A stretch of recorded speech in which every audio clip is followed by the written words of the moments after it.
할렐루야, 샬롬, 샬롬, 샬롬, 샬롬, 샬롬.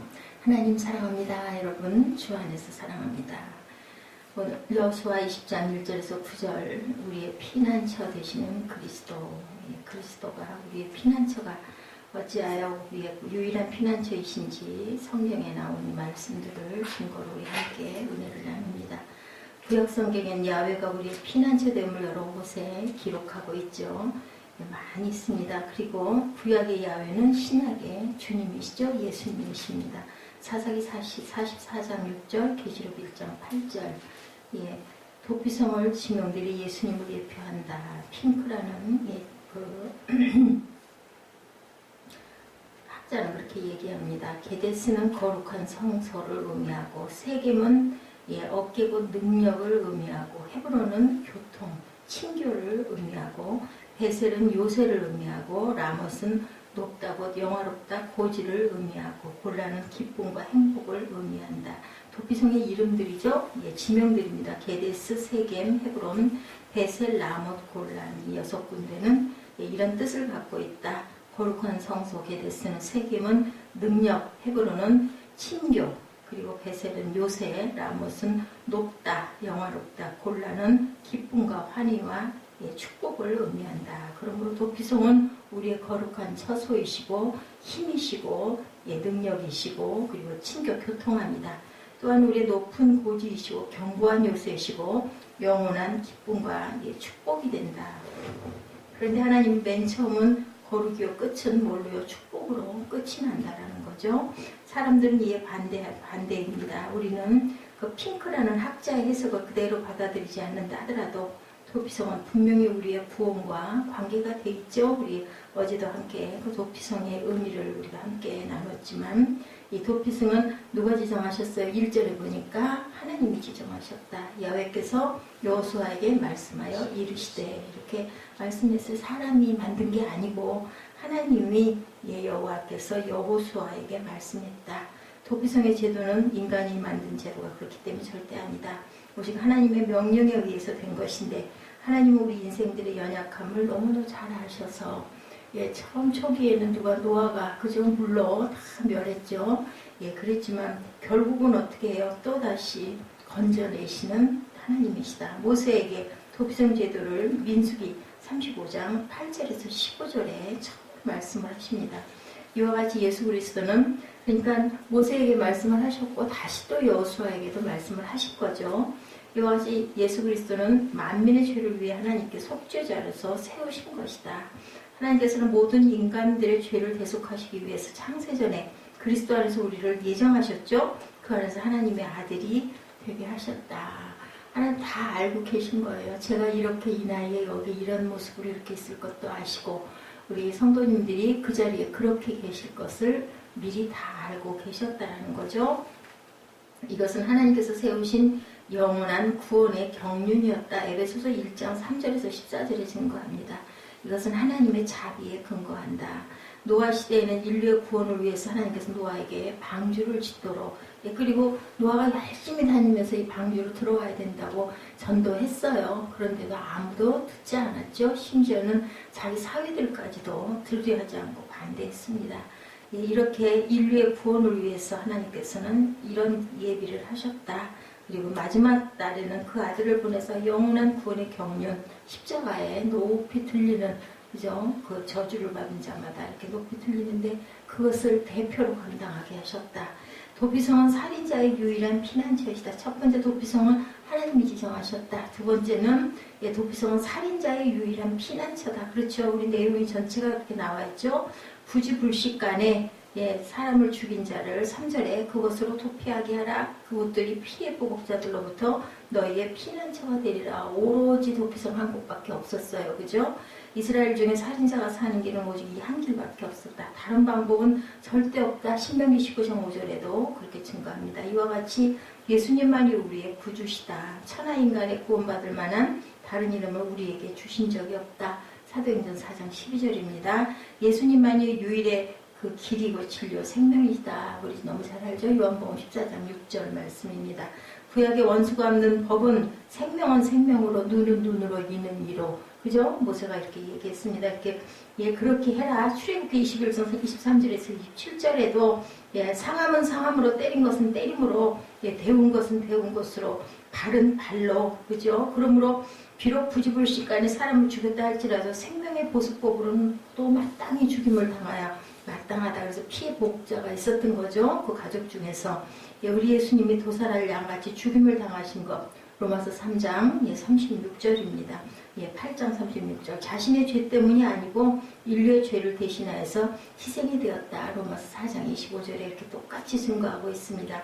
예수님의 피해 보상에 의해서 죽게 된 죄인들이 모두 살게 됩니다. 예수님은 유일한 죄인들의 그러므로 도피성이시다. 죽을 자를 대신하여 피를 흘려 자기 생명으로 인류를 구속하신 이는 오로지 한 분, 그저 주님밖에, 예수님밖에 없다는 거예요. 세 번째, 도피성은 어디 높은 산지에 있다고 그랬죠? 7절에 사람들이 납달리 산지, 갈릴리에는 게데스와 에브라임 산지 세겜과 유다 산지 헤브론 및 카랏 아르바를 지정하였다.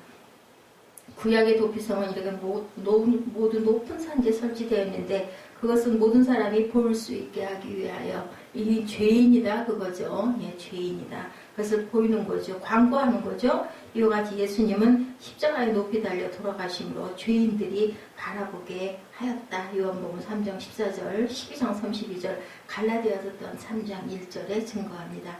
이스라엘 백성들이 광야에서 하나님을 원망할 때 하나님께서 그들에게 불뱀을 보내서 백성들을 물기 위해서 그 다음에 어떻게 해요? 장대 끝에 노뱀을 매달고 그것을 바라보는 자는 구원하겠다고 이렇게 말씀을 하시죠. 민수기 21장 6절에서 9절에 증거합니다. 그런데 예수께서는 모세가 광야에서 뱀을 든 것까지 인자도 들려야 하리라 말씀하셨었어요. 요한복음 3장 14절에 그죠? 그리고 하늘에서 내려온 자 곧 인자 외에는 하늘에 올라간 자가 없다. 요한복음 3장 13절에 이렇게 말씀하십니다.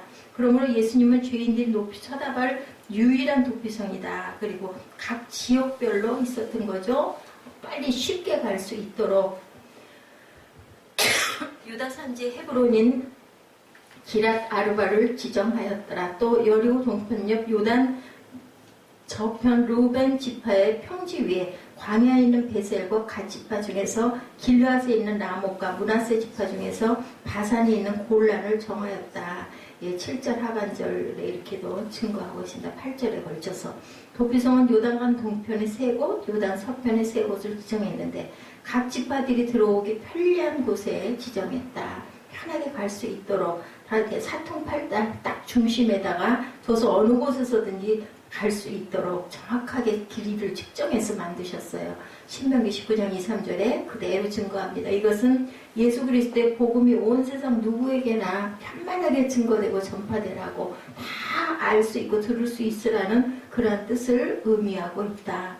예수 그리스도의 복음이 온 세상에 로마서 10장 6절에서 8절입니다. 예수 그리스도의 복음은 동양, 동편, 또한 서편이나 할 것 없이 국경과 민족을 초월한 우주적이면서도 누구도 들을 수 있게 다 들을 수 있게 평이하다. 거기에는 지역적인 감정이나 어떤 분파적인 차별도 없다. 그리스도의 복음은 누구의 복이다? 우리 모두의 복음이다. 뭐 많이 외운 자나 뭐 부자나 뭐 벼슬이 있는 자는 그런 거 아무 소용없다. 그죠? 다 똑같다라는 거죠. 그리스도의 복음은 평민의 복음이다. 어떤 특권계급이나 특수계층을 위해서 있었던 복음이 아니다. 그러기 위해서 예수님은 가난한 목수의 아들로 태어나서 아주 그 초라하고 가난한 나사렛이라는 아주 조그만한 그런 고을에서 태어나셨다라는 거죠. 성장 배경 역시도 그랬습니다. 그리고 일생 동안 어떤 곳, 대단한 곳에 가지 않고 버려진 계층, 가난한 곳, 아픈 자들 속으로 이런 데로만 예수님께서는 다니셨죠.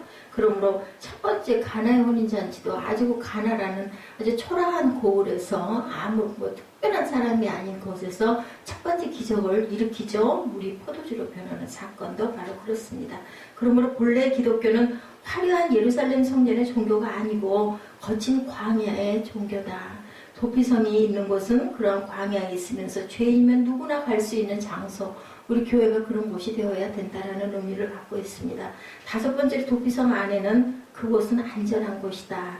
그들은 그를 성읍으로 데려와 그곳에 그 한 곳을 주어 그로 그들 가운데 거하게 하라. 4절 하반절에 말씀하죠. 부지불신간에 살인의 실수를 범한 자는 속히 도망하여 성읍에 도망하여서 문호기 위해서 성읍 장로들의 귀에 자기의 사고를 고하고 도피성 안에 들어가기만 하면 아무도 도피성 안에 있는 자를 해할 수가 없다. 뭐 피해 보복자가 아무리 달라고 해도 재판이 일어나서 끝날 때까지는, 끝나고 나서는 그 사람이 확실히 잘못해서 실수했다 이거는 일대는 누구에게도 내주지 않죠. 민수기 35장 26, 7절에도 증거합니다. 그리고 가장 안전한 피난처였다라는 거죠.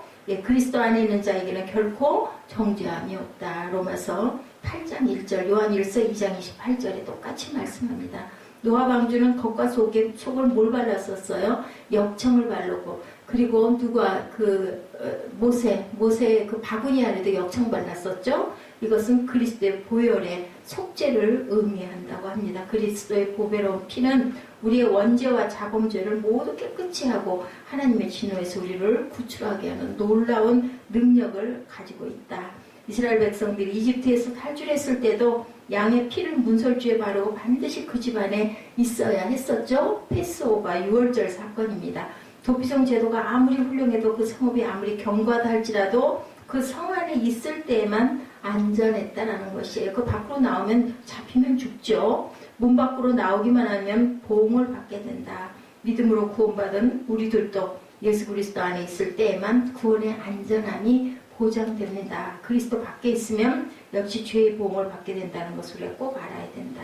여기서 예수 그리스도 안에 거한다는 것은 그의 계명 안에 있는 것을 말씀하죠. 요한일서 3장 24절이죠. 그의 계명 안에 있다는 것은 그리스도의 사랑 안에 있음을 또한 의미한다. 요한일서 4장 16절입니다. 사랑은 모든 심판을 이긴다. 요한일서 4장 17절이죠. 우리를 우리 주 예수 그리스도 안에 있는 하나님의 사랑에서 결코 끊을 수 없다. 로마서 8장 39절이죠. 도피성 안에 유대인과 이방인이 어땠어요? 차별이 없죠. 누구나 여행자도 뭐 상관없습니다. 그리고 어디까지 언제까지 그 회중 앞에 설 때까지라고 9절에 증거하고 있죠. 누구든지 부지 중에 살인한 자가 그리로 도망하여 그가 회중 앞에 설 때까지 피해 보복자의 손에 죽지 아니하게 하기 위함이라고 이렇게 증거하고 있습니다. 9절 상반절에 3부에부터 도피성은 본래 레위 지파 기업의 분기신데 각 지파는 저마다 제일 좋은 부분을 성별하여 하나님께 드렸는데 그것이 자기들이 수없는 피난처가 되었다. 하나님께서는 우리에게 드린 것을 이렇게 아주 만배로 갚아주시는 하나님이시다. 도피성 안에는 유대인들과 이방인들의 차별 없이 함께 같이 거했다. 민수기 35장 15절에도 증거합니다. 이것은 예수 그리스도 안에는 유대인이나 이방인이나 차별이 없다. 로마서 10장 12절이죠. 구약시대의 맥주절은 신약시대의 성령 강림전에 기점을 이루었는데 구약의 맥주절 때는 하나님께 저마다 자원하여 예물을 드리고 성중에 거하는 레위인뿐 아니라 객과 과부와 노비와 자녀들이 모두 함께 하나님 앞에서 먹고 마시고 즐거워했다. 우리 신명기 함께 묵상했죠. 16장 11절에 예수님의 십자가 위에는 유대인의 왕이라고 쓴 패가 있었죠. 히브리어와 로마와 헬라어로 기록되어 있었어요. 요한복음 19장 20절에 증거합니다. 히브리인은 오랜 선민의 전통을 자랑하고 로마인은 정치 권력을, 헬라인은 고도의 문화를 자랑했지만 그리스도의 십자가 앞에는 모두가 죄인인 것을 드러내고 거기에는 차별이 없음을 로마서 3장 7절에 증거하고 있습니다. 예수 그리스도의 십자가는 하나님과 원수된 담을 헐었어요. 그 안에 한 세 사람을 지어 화평을 이루게 함이라. 에베소서 2장 14절 15절에 증거하죠. 거기에는 헬라인과 유대인이나 할례당이나 무할례당이나 야만인이나 스다인이나 종이나 자유인이나 분별이 없다. 골로새서 3장 11절이죠. 그리스도는 만유시요 만유 안에 계시니 온 세상의 도피성이다. 당대의 제사장들이 죽으면 또한 7번째로 부주 중에 그 사람이 자유의 몸이 되죠. 다시 돌아가게 되죠. 자기 집으로 6절에 오늘 본문 6절에도 증거합니다. 살인자가 도피성 안에 갇혀있는 기간은 제사장이 죽기까지이다. 그 당시에 제사장이 죽으면 도피성 안에서 나와 각자 자기 집으로 돌아갈 수가 있죠. 그리고 형을 다 사면이 됩니다. 자유의 몸이 돼서 그때는 누구도 그에게 뭐 피값을 받으려고 하지 않고 죄를 묻지 않는다. 그리고 가족들을 다시 만나게 된다. 민수기 35장 28절에도 같이 증거합니다. 이때는 아무도 정죄하거나 아무도 그를 죄인이라고 말할 수 없다. 예수님은 대제사장이시죠. 그의 죽음으로 우리를 죄에서 해방시켜 줌을 의미합니다. 계시록 1장 5절, 히브리서 2장 15절에 같이 증거합니다. 이제 그리스도 예수 안에 있는 자에게는 뭐라고 그래요? 결코 정죄함이 없다. 그 이유는 그리스도 예수 안에는 생명의 성령의 법이 죄와 사망의 법에서 우리를 해방하였기 때문이다. 로마서 8장 1, 2절입니다. 예수님은 이렇게 영원히 멜기세덱의 반차를 쫓는 제사장이시다. 히브리서 7장 17절이죠. 레위 계통을 따르는 제사장은 온전치 못하여 그 직분을 자주 바뀌었죠. 직분이 쫓겨나기도 하고 죽기도 하고 그랬어요. 그죠? 길지가 못했습니다. 예수님은 영원한 멜기세덱의 반차를 쫓는 제사장인 고로 직분도 영원히 팔리지 않고 그리고 영원한 대제사장이시고 영원히 살아서 우리를 위하여 늘 간구하신 분이다. 히브리서 7장 24절입니다. 예수님은 이렇게 멜기세덱의 반차를 쫓아 영원히 제사장이 되어 우리를 위하여 돌아가셨다. 히브리서 6장 20절입니다. 그러므로 우리에게는 이러한 큰 대제사장이 있음을 우리가 믿는 도리로 굳게 잡고 긍휼하심을 받고 때를 따라 돕는 은혜를 얻기 위해 그 은혜의 보좌 앞에 담대히 나아가야 합니다. 히브리서 4장 14절에서 우리 16절 잠깐 함께 합독하시고 기도하는 시간 갖도록 합니다.